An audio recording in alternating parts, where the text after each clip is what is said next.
美国陷入金融困境，才想拉下脸求中国，想要和中国通话，但已经晚了。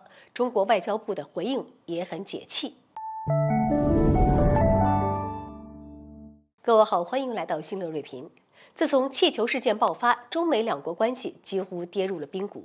随后，布林肯推迟访华，中美缓和关系的契机也随之消失。而后，美国为了打压中国，可谓无所不用其极，不仅造谣抹黑中国，还不断拉黑中国企业。如今，美国又想来缓和关系。美国国家安全事务助理在媒体前表示，他自己和美国政府都特别希望在未来可以和中国领导人进行一次通话，一边打压中国，一边还想缓和和中国的关系。中国当然不会惯着。我国外交部发言人的回应也是铿锵有力，直接让美国先拿出诚意，否则免谈。美国做事一向都是无利不起早，每次和中国示好一定都是有原因的。同样，这次对中国示好就是有求于中国。美国国内如今面临着金融动荡，美国几家银行接连宣布破产。一些专业人士分析，美联储连续加息是导致美国银行破产的直接原因，债务危机也是重要原因。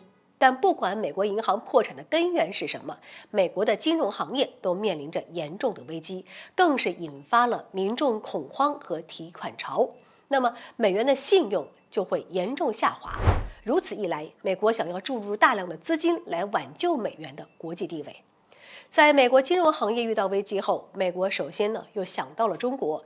在美国看来，中国一直都是财大气粗的形象，不仅是世界第二大经济体，又拥有着世界上最多的外汇储备。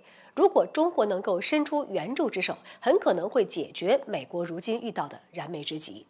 相反，如果中国落井下石，这个时候继续抛售美债，很可能会让美国金融危机雪上加霜。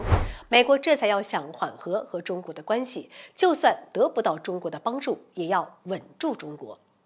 而美国一边想要寻求中国的帮助，一边又和英国、澳大利亚达成2000多亿美元核潜艇的计划，更是毫不避讳地承认，就是想要在印太地区针对中国，想要在军事上威慑中国，想要用霸权给中国施压。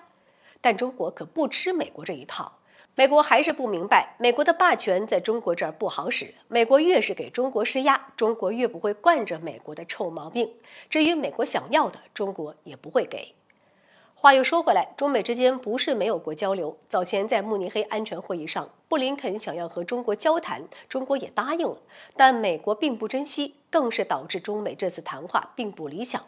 谈话后，美国依然我行我素，对中国更是打压的变本加厉。要不是遇到困境，美国才不会拉下脸想和中国求救。但是已经晚了，如今想要和中国谈谈，也只能是拿出诚意，否则和中国谈谈的机会都不会有，更别说让中国帮忙了。